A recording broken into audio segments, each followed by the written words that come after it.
Yep. That'll actually be a good one. This course right here, plan calcs, it's a lot easier to teach face to face.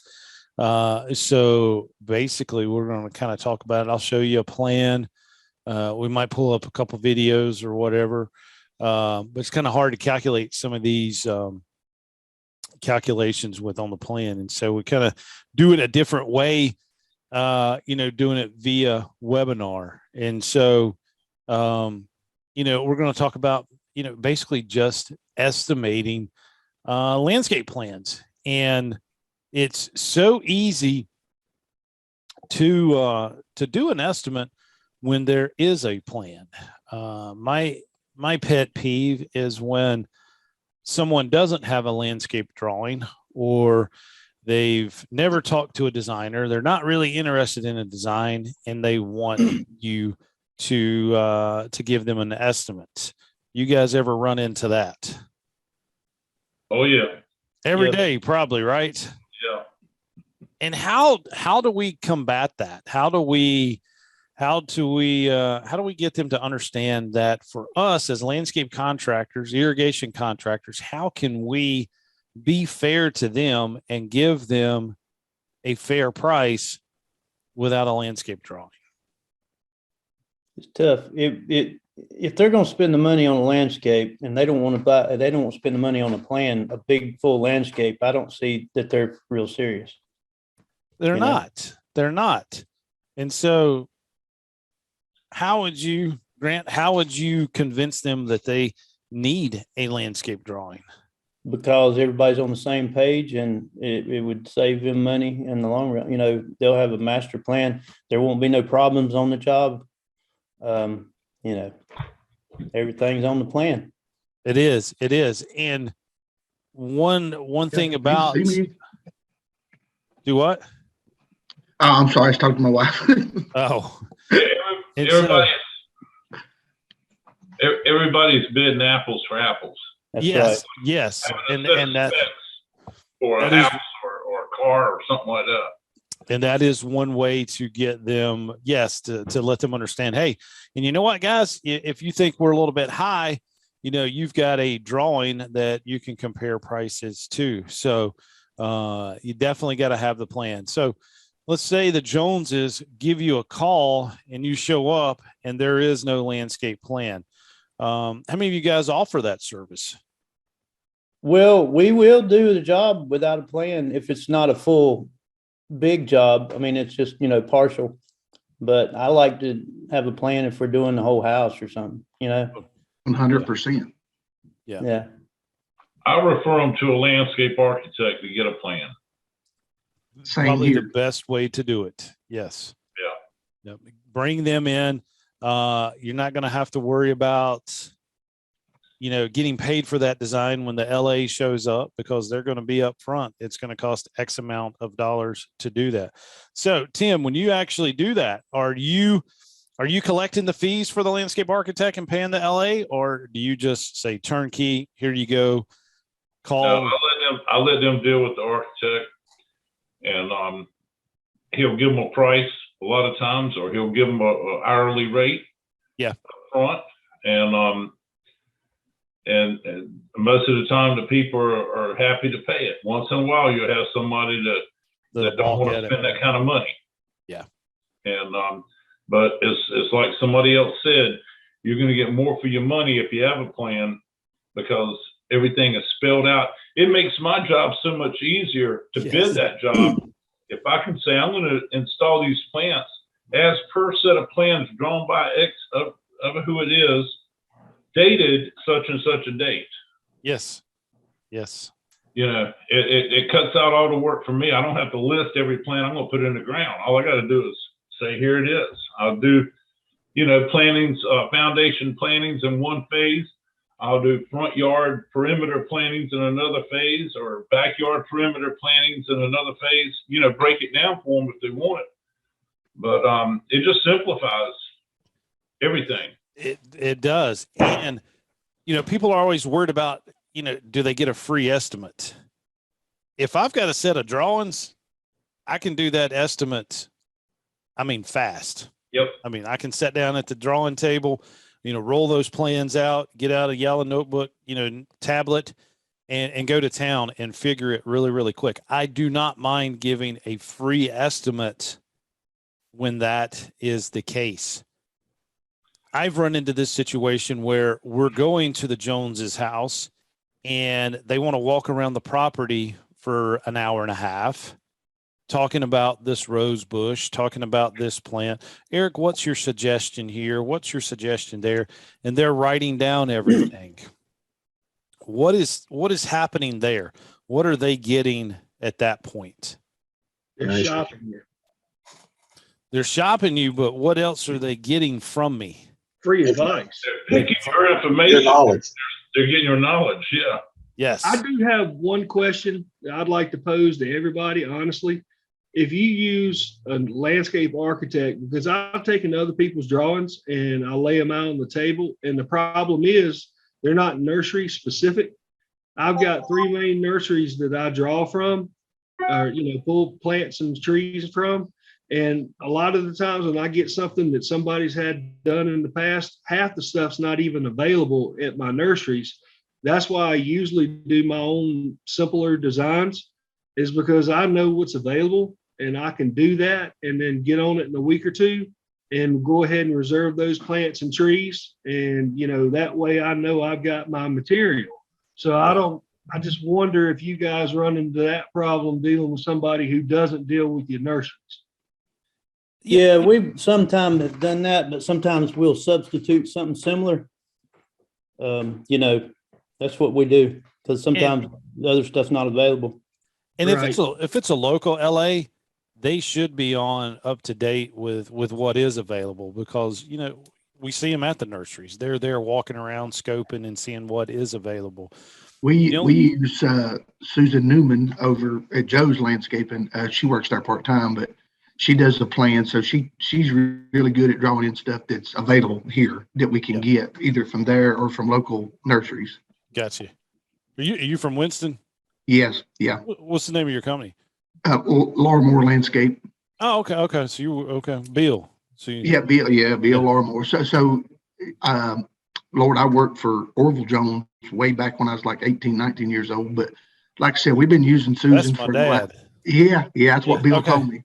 We talked on the phone a while back. We did. That's right. So, that's right. but I've been in it 30 some years, and I missed a few credits at the show this year, so that's why I'm in here now. But like I said, we use Susan, and she's really great at drawing in stuff that you can get here. Yeah. And we do the same with her. I go out and I do sales, so I meet with the customer, and I also I'll recommend her to them. I try to push her on them. Like they said, it's easier with a plan, because even if we're using other landscapers, we're all bidding the same thing. Yeah. I can go out and give them 100 ideas, and you guys give them another 100 ideas. So, but if you got a set of plans, everybody's bidding apples for apples. So it's easier to bid jobs that way. Yeah, it is. And that is the whole key. And that is what will sell the design, is that even if all of us in this room right here are bidding on the same job, like I said, we're buying from the same nursery, we're buying our pavers from the same place. And as colleagues and licensed professionals, we should be we should be right on the same. We should be on the same page when it comes to estimating. And that's what I tell them all. Like if you don't have a set of plans, then every landscaper that comes here to your house is going to give you different ideas, and they're going to give you different pricing, because everybody bids things different. So unless you have a set of plans, you're not going to get the same pricing. No, you're not. 100%. I've lost a lot of jobs like that, the small jobs that don't have plans, and I priced it to do it right. I mean, a certain way. And then the other guy comes in and I see the job after the fact. I was like, well, man, he did way less than I priced something to do this way. And he just kind of cut corners and, priced 3 and 7 gallon plants, and he goes to Lowe's and gets 1 gallon plants. Yeah. And that landscape architect, for one, they should care about their design work. Yes. And so they're going to sit down with that client, and they're going to help them review. They should help them review the quotes that they're getting. Right. And the LA should say, hey, this is the low bid. This is the lowest one. Let's kick it out. Let's see what the middle ground looks like. and then, the high one they may, throw out. But they are going to want to be on site and make sure that it's installed properly. And if they're speccing out a 7-gallon shrub and somebody shows up with a 1 or 3 gallon, guess what they're going to do? They're going to be like, nah, that's not what's on the plan. We spec'd out a 7-gallon, or we've spec'd out a 2-inch caliber tree. Don't bring in a 1-inch caliber. And that's, I think, the best way to do it. And it's somebody that's outside of your company.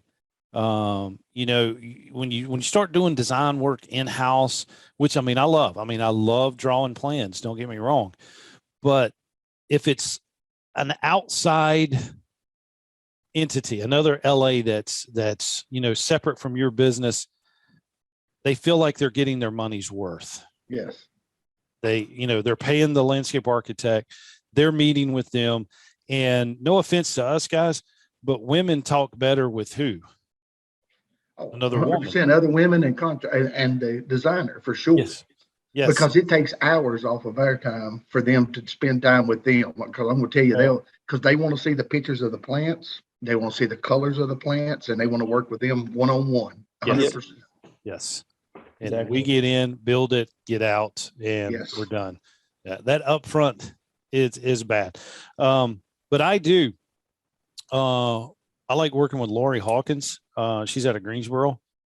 And the good thing about, having that partnership or relationship with an LA, she's always said, Eric, you send me a client, nobody else gets this drawing.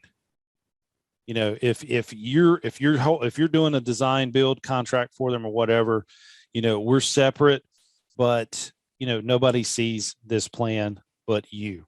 So we're the one bidding on it. And if we're high or whatever, I don't mind them going and getting a second opinion or whatever. But it's a lot easier for her to get her money up front, from them. She's going to go to their house. She's going to meet with them. She's going to do the after hours. I don't want to go to somebody's house at 7:00 at night and sit down when both of them were probably home. They're just more apt to be able to do that. And so when you do get this set of plans, what is the simplest way to bid these jobs? How do you guys bid them? I send, she'll give me one set of plans. A homeowner gets one set of plans, and I get the plant list. And I usually send the plant list over to Site One in Greensboro, Winston, either one, for pricing for plant material and for square footage on the pavers and so forth, and get a price from them. And then from there, I bid the job. Yep. And it's real easy for you to get those prices. And that's what Site One's there for. You send it to them and let them do all the work. And then when you get the job, you have their pricing. And I'll call her up and say, I got such and such job. I need the plants delivered on this day. And you got the bid from their pricing. So you have them deliver it right to the job, and you're not spending 2 days running around to nurseries trying to find this stuff, because they have to get it for you. Yeah. And is anybody using LMN software? It's not a sales pitch for them. We do, we used to use them, but I don't anymore. But they got it where your account is linked to your Site One account. And when you type in a quote, for Lagestromia indica, 15 gallon or whatever, it's going to pull that price automatically because it's connected to Site One. So wow. No, I hadn't used it. It eliminates that phone call, or actually, sending them the set of drawings. You can create your estimate, and it's pulling, the current day prices. So they update it fairly. I think once a week they said they're updating prices in it. But that is one way to do it. But measuring all this stuff, my favorite way to do it is to get out the old yellow notepad, a pencil, my scale, my 1/4 inch scale, 1/8 inch scale, 20/10 scale, whatever the drawing is. And I like setting down and measuring all my square footage. I can do that very, very quickly. And I've got all my notes on the yellow notepad. I calculate it all when I am looking at the plan. Now, Jimmy, you're talking about looking at a plant list. Yeah. Then looking at the plants on the plan. Should we count the plants on the plan? Oh yeah, boy, they messed up a lot on that. Especially we use some bigger Stimble. We use Stimble. We use Neil Arrington. But yes, they they make mistakes too. So you will get in trouble really quick if you don't go count what's on the plan versus the plant list for sure. Exactly. I hadn't heard Yep. Neil Arrington's name in a long time, man. Well, I'm going to Mount Airy tomorrow to finish a job that he drew the plan for. It's actually about a $50,000 job. And we actually finished last week, but they had some from the weather last week, had a lot of damage from a lot of washout. Yeah, yeah. And we had some artificial turf and all. It got, I'm going to say, destroyed. I'm hoping we can clean it, but we've got to go in there and do a lot of redo some stuff that Mother Nature took care of for us. But yeah, he Gotcha. drew it. So, but we used to do a lot for Neil, but anymore, just once in a while. I wonder if But he it- slowed down a lot because He has. he has been in it. He's trying to retire, he said, but he still gets phone calls. And if it's a big enough plan, like hers was a big plan. I mean, I don't think he's going to draw on $2,000 or $3,000 little projects anymore, but if it's big, he will. He'll do it. But if Well, you yeah. work for enough architects in Winston, it's they all got their own. They could almost not sign them, and I would know which one is which. Neil is the one that made me want to study landscape architecture and get my degree Really? in it. Yeah. Yeah. We use I was a- Tim Hanauer, Earth Graphics. Tim. Yeah, I know Tim. Yeah. Yep. Yeah, Earth Draft's good. We've done some of their. I've bid quite a bit of their stuff actually. Yeah.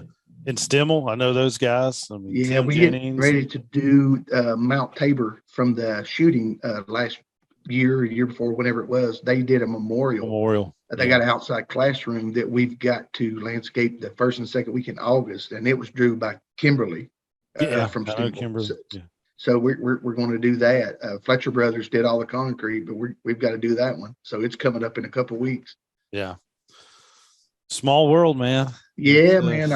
I've been in it 30 some years. I was with Coffee Grounds Landscaping forever. And I then seen him the other day. I Robin? seen Robin the other day. I was like, He's I still thought he doing was it. like out of it and retired. He but- retired. Well, Bill bought him out 20 years ago, and I took Robin's place about 8 years ago with Bill in sales and all that. And then Robin just called me up one day and he's like, "Hey, I'm getting back in it. You're interested?" And I was like, "No, I'm gonna stay where I'm at." But he's he was doing a it. site one. He had the truck lettered up. And I was like, Yep. "Oh, Dad was with me." I said, "Look who's pulling up." He's like, "Lord have mercy."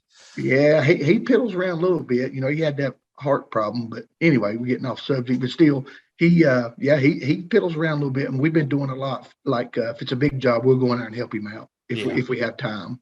Well, good deal. Well, tell Neil when you see him, tell him I said, "Hey, man," because I'll probably see him tomorrow. Good I think deal. he's coming up there tomorrow because he's got to do. She wants some more stuff put in behind the house. So I think he's going to meet us up there tomorrow about 11, actually. The last time I talked to him, I called him and told him when Jerry Weicker died. Jerry was a local landscape architect. He passed away about a couple years ago. And so I called Neil and told him I figured he'd want to know because Right. those were some of the two originals here in Winston. So, Yeah, boy. but anyway, I take that plan and I'll get my highlighters out. And when I count, if the plant list says 10 Lagostromia indicas, and guess what? I may go over here and I count 11. So I'm just double checking my plant list to the actual circles on the plan, and I highlight each one of them in. I have a whole box of highlighters. That way I know that I am able to account for each one. And so when I finish with an estimate and calculating it, I'm going to have a plan that's full of all these colors. It guarantees that I've accounted for that plant that's going in our estimate. And type it up, meet with the clients. I do not like emailing estimates. Why? You're better off in person. You are 100%. You can They want you see, to explain them for sure. and you can see that expression. Yeah. When you set it there, you put it before them and you're like, all right, guys, here's the total cost for the project. Right off the bat by that facial expression, if you're too high or, you're way above, their budget, and you get that first impression. And if everything is good to go, what can you get them to do before you leave the house that night? Sign a contract. Sign a contract. Yeah. The contract and take what else home with you? A deposit. Deposit. Yep. And we should all be taking deposits right now. Why? We're heading for a recession, first of all, but still, we do a third deposit on all of it. We don't do Yes. any without a signed contract and third deposit. Yes. If they don't give the deposit, and that's how I put your job in order. Like we're about 6 weeks out, but I do them in order of the deposit comes in. I Yes. do it by the honor system, and we stick to it too. Yeah, you have to. You have to. Yep. And I keep hearing so many guys that are, a year out. What does that tell you about somebody's pricing if they're a year out? Must be working too cheap. You're working too cheap, aren't you? Oh, You yeah. know what? I like that 6 to 2 months out kind That's of about where we stay, time 6 to frame. 8 weeks, and it's planned that way. But mine's by how many guys I got, so I know how long. In my mind, depending on the weather, but I'm estimating how much each job lasts 2 weeks, 1 week, 2 weeks, and then that's where we end up with our schedule. Yeah. And I tell them all, and I haven't had one customer that I sold a job to that I said I'll be there in 8 weeks that didn't mind it. The problem was the ones if you don't tell them that it's going to be a while, then they expect you next week. That's the problem. Oh yeah.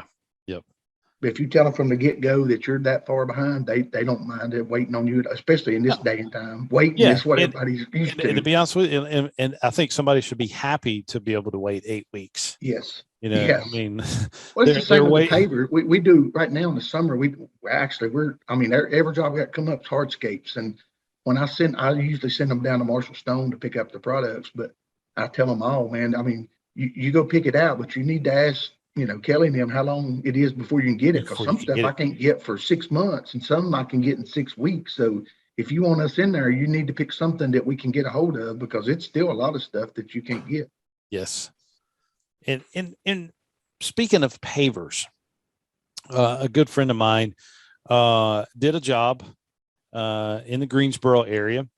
He laid the pavers. He met with the client, but with both the husband and the wife. And the husband was very upfront. He's like, "Look, I'm the one writing the check, but this young lady right here, my bride, is the one that's going to pick out every single thing." Okay, Google.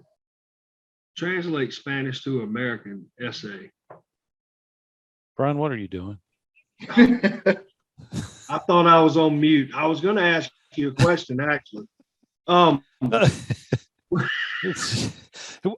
What are you trying to translate? Don't worry about it. I had my tree guy ask me a question, but my thing was when you were talking about just a second ago. It's funny, man. You got me. We were talking about availability and time, and I always tell customers that, and I don't usually take a deposit. My hardscapes guy always takes 20%, and we signed off on a contract in July of 2021 that was actually done in May and June of 22. And we got a lot more work off that project. My GC came in and did some painting, pool staining, but just to make a long story short, I have done that and tell people, I'm a month out, 6 weeks out, and then call them back closer to the project. And we found somebody else.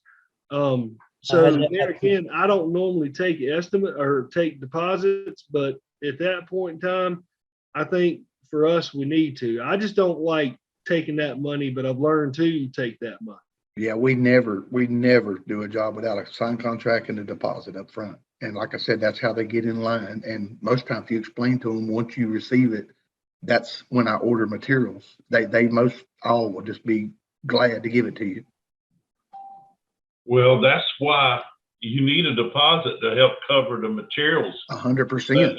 Let them finance their job instead of you financing it. Yep.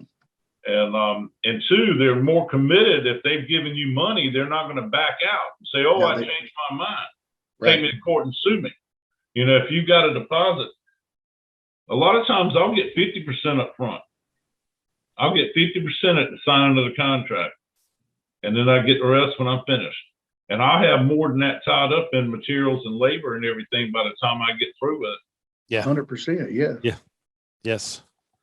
Yeah. Doing commercial work, we got to finance the projects. We shouldn't have to finance the residential clients. And it drives me crazy. It does drive me crazy. But I mean, I'm all about commercial work. I do love that more so than the residential. But that's a whole different story. But I was telling you about, a friend of mine that did a huge hardscape job. And the husband's like, I don't care.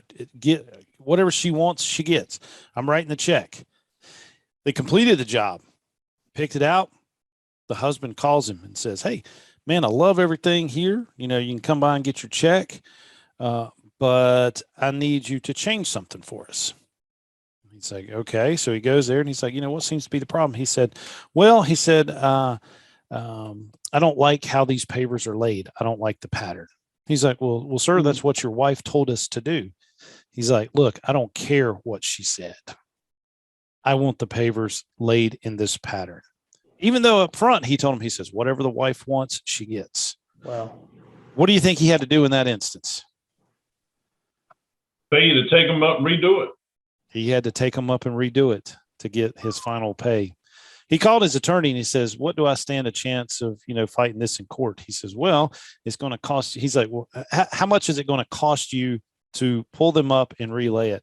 And he figured it was right around $12,500. And he said, my fee to go to court is going to be more than that. So the best thing to do is pull them up and lay them in that pattern. What was in his contract from that day forward? Pattern. The pattern.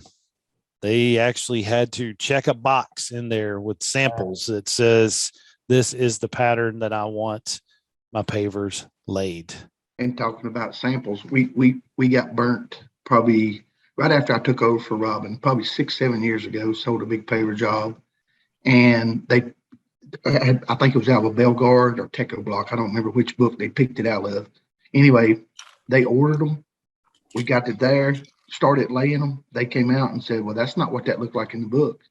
Mm-hmm. So long story short, we had to send those pavers back and get something different. But since then, every paver job I sell, they either go to Marshall Stone and look at it on the showcase, see what it looks like weathered, or they get a sample.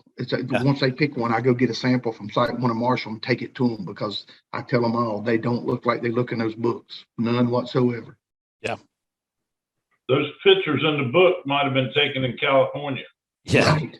Yeah. And they look nice and shiny with the lights on them, and they're wet. And that's what I tell them. I said, pavers it's concrete. They're dull. They're not going to come shiny like they are in that book. You need to go look. And so from that point on, I won't do any unless either they go look at them in person or I take samples. That's the choice. I take samples. Yep. All right. So kind of next on the agenda, how do we deal with the homeowner that wants that free advice? She doesn't have a landscape plan. She's not interested in talking to a landscape architect. How do we deal with that customer when she gives us a call? And we may not know that this is what she wants until we get there. But how can we figure this out by that initial phone call of whether or not she wants free advice or a free estimate? Again, two totally different things. I will figure a plan all day to bid work, but I'm not. Consultation. You charge for consultation, yes, but how do we let them know up front that we are going to charge for that consultation? I'll just be honest about it. If you want an estimate on something, then I differentiate between the consultation and estimate. You want an estimate, that's one thing, but my information is money and I do this for a living. So that's make sure they understand the consultation, and they want you to put out a plan, then it's going to cost to put out that plan, because then even if they take it to somebody else, you made money for your time, because your time is money. Oh yeah. And how many, we've probably all had this happen to us. How many of us have gone somewhere, spend an hour and a half with them? You walk around the property, they're taking notes. You're telling them you can do this, and you come up with a price and you give them a price, and lo and behold, you drive by 2 weeks later and it's already done. After you've spent that time telling them what needed to be done. done that. They get the, you know, just the 18-year-old down the street that's home from college mowing her yard that summer to do the work after we've done it. They use your ideas and give them to the 18-year-old. And Yeah, stand over him as most he of the does time, it. them come back to you. They can, yes. But see, not all of us is all like Mr. Hardy here on the beach, smiling. He's frozen now. And look at Tim drinking his wine. You know, where else can you get continued ed with alcohol served, man? Yeah, see? Yeah. Oh, it's the best. Yeah. And James is out on the lake or on the bay. Yep. It's what those Maryland boys do. I'll tell you the worst experience we ever had when you're talking about stuff, people snaking stuff. We got a supplier up here that also, and I made the mistake of sending one of our customers there one time, good customer of mine, and just to pick out material. And this is not a popular supplier south side of town, but he has folks in there that just go up to everybody. They snaked my job. Now they didn't do a great job and I had to go back and fix it, but yeah, that didn't make me real happy. And I don't use that supplier anymore. I don't know if you guys have ever run into that, but I didn't care for that too much. When I first started sending people to Marshall, the first thing I run into is a customer went there and asked them square footage pricing. And that's the first thing I told Kelly when I sent people down there. I said, man, you don't give them no pricing. That goes through me and you. And he give them pricing actually. And once they hear it's $8.01 a square foot, and then you're trying to charge what you're trying to charge, then they buck up on you pretty hard because they don't know the rest of the process. They just know that's what the paver costs. Yeah. But that's one thing I ran into in the very beginning. And I tell Site One, Marshall, anybody I send, if I send them down there, man, the pricing is between us. You sell the paver, and then you tell them, then I'll give you the rest of the information. But that you don't discuss pricing with them at all. But how can we let Miss Smith or Miss Jones know up front that we charge for consultation? What sets that tone that they know once we get there? You know, because it's one thing to go by their house, pick up a set of plans, introduce yourself, kind of, you know, chit chat a bit. You go back to the office and do the takeoff and get the quote. That's the free estimate. How do you let them know that if you're going to get there and walk around the property, spend time with them, giving them advice, how do you let them know that that is your, you know, a consultation fee? And what should that consultation charge be? That's one thing. Bill's still old school. He will not charge a penny. If I go out there and spend 2 hours with somebody, he's still all about trying to sell it and not charging the customer. That's one of his kickbacks is being in it 36 years. And I tell him that all the time. If I'm going to spend, I mean, you're paying me this much an hour to go out there with them, but yet I'm not charging them a dime to be there for 2 hours. And, you know, you've paid me 2 hours pay. We've got to start charging, but he will 30 not minutes do it. travel time to there, He will 30 not minutes do it. back. If you explain up front that you offer this service to come out and do a consultation and explain to them that there is a fee. Yes. I know a landscape architect that's been charging $75 an hour for years. And so I don't think $100 an hour would be too much. And 75 an hour is cheap for a landscape architect. Yeah. So that's, like I said, that's been years ago. And so I think $100 an hour would be fair. Yeah. And exactly. It needs to be the design fee price. You know, Lori charges $130 an hour. And so what's wrong with us getting $130 an hour to show up, walk around, discuss everything? We have a professional license just like they do. Yeah. That's about Just what like- Susan charges, about the same. I think she's $150 an hour. And Neil Arrington, going back to him, he's a lot more than that. Is he still hand drawing or is he CADing it? He's CADing now, but Susan, she hand draws. But yeah, Neil, the one doing in Mount Airy, it's CAD. But I don't know how long it takes him to do it, but I know it's a lot more than what Susan charges. I can tell you that. Yeah. Hey, I just got one thing I want to ask you guys, and there's two things actually. One thing that I have run into or could run into, is like you talk about going over to Site 1 Marshall Stone. My hardscapes guy buys his stuff over there, and me is kind of the guy that takes the customer over there to finish off, taking them around. Sometimes a customer will say, well, what if I buy the materials and you do the install? And I don't do that. I've done it, but I don't. Customer go. And the other thing I was going to just throw out at you is my friend who's a general contractor turned down $100,000 because in his contract, he said that, under my insurance, I do the demo, I do everything. And then the guy comes in, Navy engineer in the private sector, and wanted to do his own electrical and plumbing and blah, blah, blah. And he turned down over $100,000 over a $3,500 demo because the customer was adamant about doing that. So just wanted to throw that out and see what y'all think about that.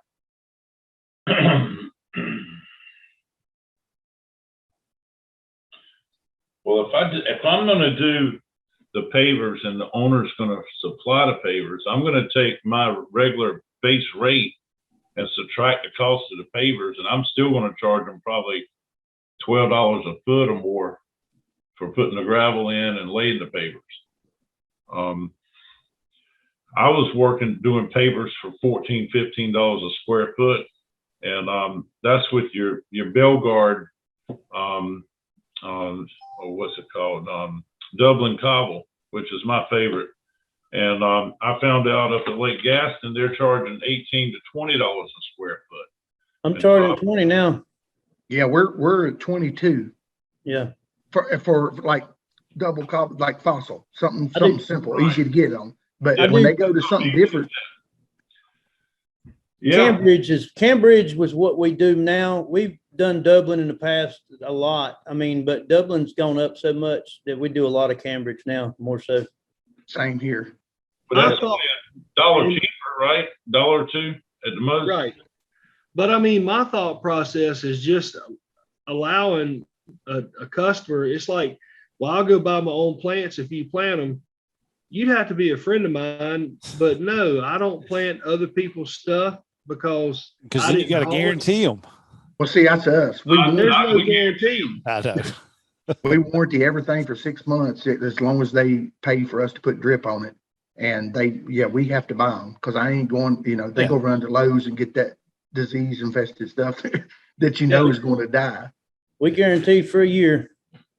We used to. We got to 6 months, 2 growing seasons. What we do, 6 months. If I get a plant for $15 and sell it for $30, then I replace that plant for the cost of the plant and I sell it to the customer, which is $30, which means we'll go pull it up, replace it. It gives me a little bit of labor cost in there. And that's how I do it. And I tell my customers the guarantee is a tail light guarantee when you leave the nurseries, because you can't return stuff to regular. Yeah, you can take it back to Lowe's, but Lowe's prices, for I had to go buy some azaleas over there, Encore azaleas, and I can buy them for $15, $17, and Lowe's was $35. And the only reason I went and bought them there is because my supplier told me to go there because they were out of them. So, but yeah, you can take a dead plant back to Lowe's and they'll give you whatever. But if you They take the Christmas receipt. trees back, up until December 26th. yeah. You I see take my people- rake. I buy the Cobalt rakes and shovels because when we break them, I don't wear a total lawn care shirt, and I take them back as a homeowner and hand them, and we switch them out. Are they still doing that? Because they stopped me, they cut me off. They cut us off because we paid for it with a commercial card. So when it was you take the receipt back and it shows a commercial card, it has to be like he said, a residential, or you pay for it with cash and you can do it. Yeah. But if you buy it through a business card, they won't replace them. I got a blue card and I got a pro services card. So when I buy shovels and things like that, Blue card. Just a regular card. And I had to remind myself not to wear my business T-shirt or collared shirt when I go back in there. And I've never had a problem. Have y'all ever dealt with any plant brokers that would get the plants together for you? I don't know, but they Right, call that's every what Site day. One does. They call every day wanting Well, to do that. I use this Joco Plants. It's Johnson County Nurseryman Association.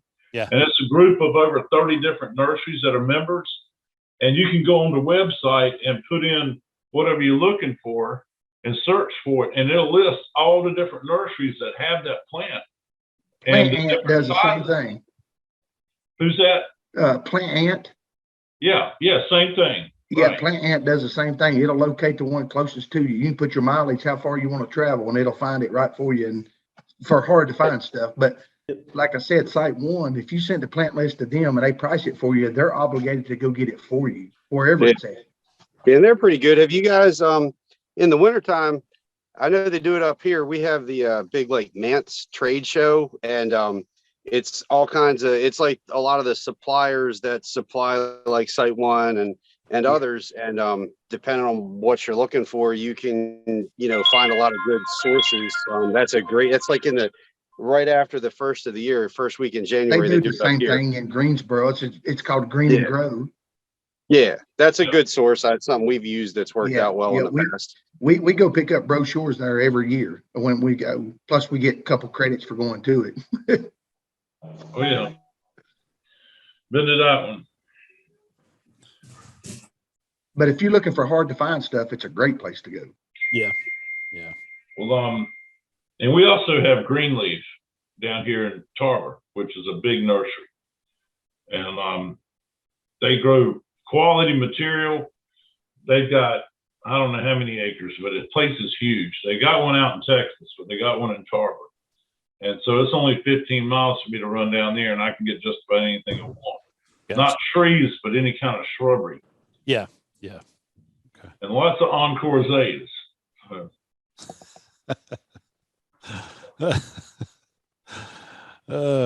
You can't give Brian a hard time. Scott, That's I'm fine, sorry, I'm man. used to it. I let you in late, man. I saw you sitting there in the box. So welcome. Were you able to hear us even though you're on mute? You're on mute. Okay. Who's on mute? Oh, it's Scott. He was sitting in the room to get in, and I saw it just a few minutes ago, and I just let him in. Yeah, but audio was good. I had you. Okay, cool. Good deal. All right, guys, we got just a few minutes left. They just require 50 minutes. I guess all of y'all need irrigation too. I know James gets irrigation credit. Tim, you get irrigation credit. Scott, all right. Yes. So you'll get 2 proofs of attendance in the email. So if you need irrigation, it's there. If not, just ignore it. Irrigation. I think I need something for landscaping too, Eric. Yeah. This is landscape. Yeah. I might need something for landscape. Yeah. You'll get both. And you just print the proof of attendance out, write your name and license number and sign it. You're good to go. Got And to then August 1st. I mail the rosters in tonight, so she'll have them for first thing in the morning, Miss Peter at the license board. So, and then we got one more next Thursday for 2 hours. So, but any questions, comments, concerns? No, these are a lot more. These are a lot easier than going to the Green and Grow and attending those classes for 2 days. I can tell you that. I'd rather do it this way. Yep. Me too. Great job, Eric. Let's keep Yeah, this going. Very good. Shay, you're partial, man. You've been with me for years, man. I kind of like it. We need to go drink beer together. That's the one thing we haven't done. The what? Drink a beer? Yeah. Yes. I did. I ran, in between breaks this morning. I did run into Lowe's and try some different. You get one of those 6-packs where you can pick out your different ones. So I like trying just the different stuff now. I'm acquiring that taste of craft beer instead of KBB tomorrow about 6 o'clock. Those 2 individuals, I was at the chiropractor and it all went down. I told them I had to leave and I was back about 40 minutes later. They were trying to check on me. I said, well, I'm trying to get the blood from dripping from this guy's nose and put some ice on it and then ice my hand and I'll be right back. Yeah. They about had a heart attack, but made friends out of two two good neighbors that talked 3 times in 10 years. And I don't know if y'all noticed this, but look at what James has in his hand. Hey, Tim's got a beer. James has got a fishing pole. Like, Yeah, Eric, you rock. This is the best way to do school. Look, we have this invasive fish up here. It's called a snakehead. Yeah. And you can, it like right around now is when you can catch it. So, I mean, they're ginormous. So I was hoping I'd get one so I could like show you guys. But we use these little frogs. I don't know what you guys have those snakeheads down there? Nah, not that I know of. Unfortunately, No, I don't get to go fishing much. Yeah, me neither. Only in your classes, Eric. That's when I go fishing. If I do, it's offshore. All right, guys. That's the way to do it. Some dinner. Yes. So I appreciate it, guys. I'll get this. All right.